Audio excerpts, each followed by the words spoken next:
Hi guys, it's your girl Michelle again, coming to you with another video. In my previous videos, I talked to you about how I joined the US Navy at the age of 39. I also shared with you that my son is in the military. He is in the US Army. Okay, today I want to talk to you about something a little bit deeper. I want to talk to you about things you need to know before joining the Navy if you plan to join the Navy.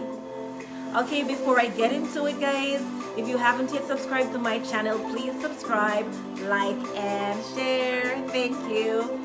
Okay, guys, so first off, I want to talk to you about people between the ages of 35 to 39.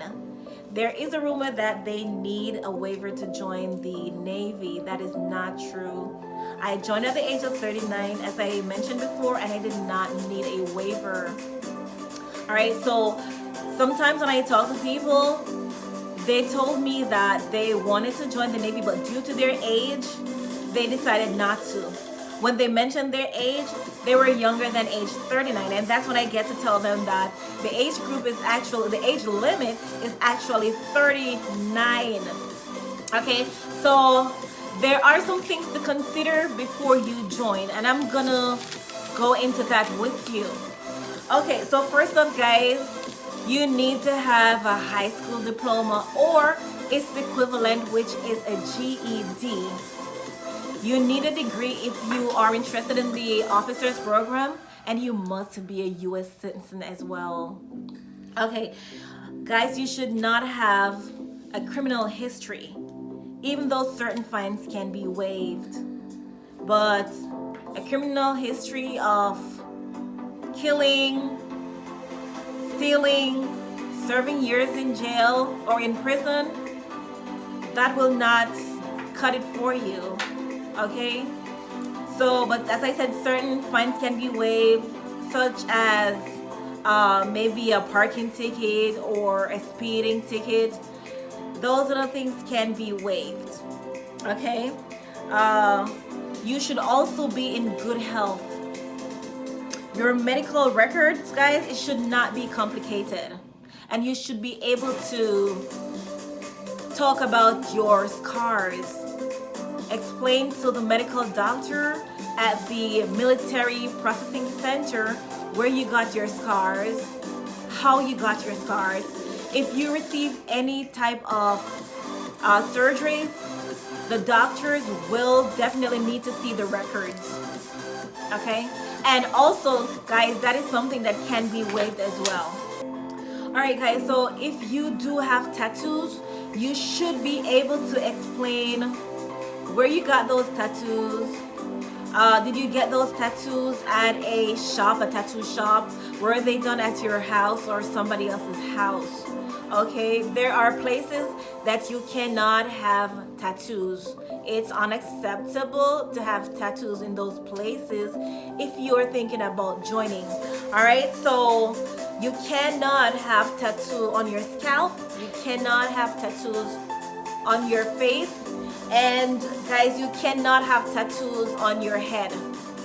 Okay, you can have tattoos on your neck, you can have a tattoo behind your ears, you can have tattoos on your hands, you can have tattoos on your arms and on your legs, on parts of your body that it's not gonna show. Okay, and about piercing, guys, piercing is unacceptable while you're in your uniform. The only acceptable piercing is 2 knobs, and these should be authorized knobs. It should be authorized by the Navy. You can't just wear regular knobs like these.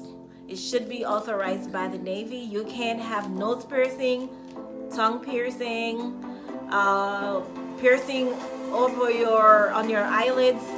You just cannot have those piercing. You have to look professional in your uniform. All right, guys, you will need to take a written exam, which is called the ASVAB. You will need a score of 35 and above. So make sure you study before you go off to the military entrance processing center. All right, I got a score of 57, which qualified me to get a good job. The score that you get determines the type of job, which is called a rate, that you will get. So make sure you study before you go off. All right, now when you go to the processing center and they determine that you have passed the test, if you pass that test, then you will move on to another area where you will choose a job that you want. A job in the Navy is called a rate. Okay, so you can choose a job that you want. If they don't have that job at the time, then the person who is training you will tell you about other jobs that they have available. Now, if this is a job that you think you don't like, you don't have to take it. Don't be forced into taking something that you don't like, because they're going to tell you that once you get into the Navy, you can always change it, which that is not possible. It's not easy. I don't know of anyone who have ever really changed their rate. If they had, it was really, really difficult. Okay, so don't be forced into a job. You can always wait, and you can always wait until the job that you want comes around. Okay, guys, also you might be offered bonuses. They may offer you bonuses for a job that nobody else really want to do, and that's big bonus, guys. You can get between $5,000 to $100,000 for certain rates. For an airman, which I was an airman, I was offered $2,000, but there was a condition attached to it. The condition was when I get to boot camp, if I pass my physical readiness test, then I would have been qualified for that $2,000. No one explained that to me. It was after I did not pass and I was asking for my $2,000. They told me that, oh, you didn't pass. That condition was attached to your bonus. Guys, I was so upset. So you need to know all these things before you go off. Also, before you go to MEPS, before you even talk to a recruiter, you can go to Google and look on the different types of jobs, the different types of rates that the Navy offers. Some of the rates, you have to get into the military. You got to get into the Navy first before you can get any of these rates, like the one that I currently have. Alright guys, if you are thinking about joining at an older age, do consider the fact that you will be training and working around teens. Bear in mind also that we're all from different walks of life. You'll encounter those with different personalities, different cultures, different views.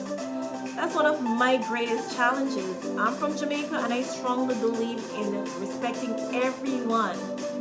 Some of these younger folks, guys, they are so very disrespectful. So be mindful of that. Also be prepared to take orders from these younger sailors. I have no problem taking orders from these younger guys. I always tell them disrespect is not a part of giving orders. So you don't have to be disrespectful. I'm at an age where you just tell me one time and it is done. You don't even have to tell me, okay? I know what to do as well. But if it's something that you have to tell me, be respectful about it. So that's one of my challenges, guys. That's something that I have to face. Some of these guys are seriously disrespectful, and I do not like it. All right, so guys, make sure that you are mentally prepared, okay? Especially when you go to boot camp, because the training procedures can be rigorous.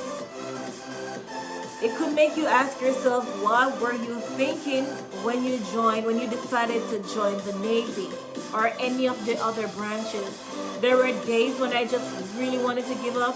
I went to talk to the doctor, told the doctor I want to go home. But it doesn't just work like that, because you sign a contract.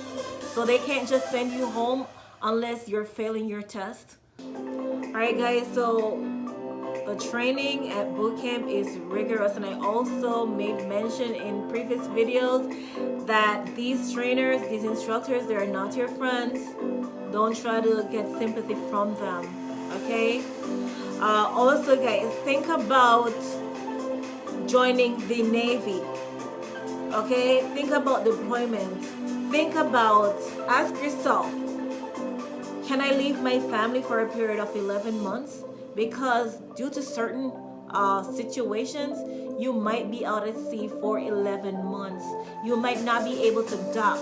There are so, in the past, due to COVID-19, certain ships were stuck at sea and the sailors weren't able to go to any port, okay? The ship is a small area, and if you take some disease back to the ship, it's going to be contagious. Certain diseases like the COVID, it was contagious. So think about if you really can leave your family, or if you really want to leave your family for 11 months to be at sea. Sometimes you will not be able to call them. Phone access is limited. Computer access is limited as well. You will not be able to use your own phone because there is no signal at sea.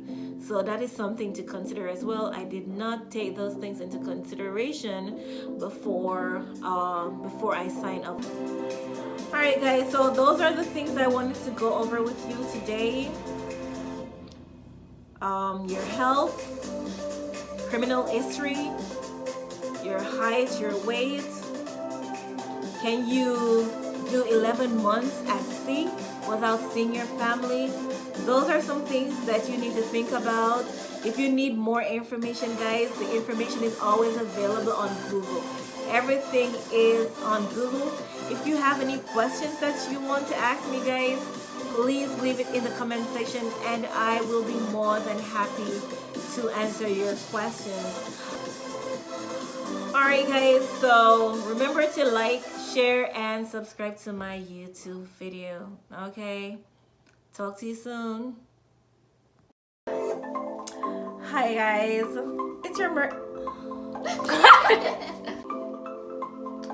Hi, guys. It is your girl, Michelle, again, coming back to you with another video. In previous videos, I talked to you about how I joined the Navy at the age of 39, and I also discussed with you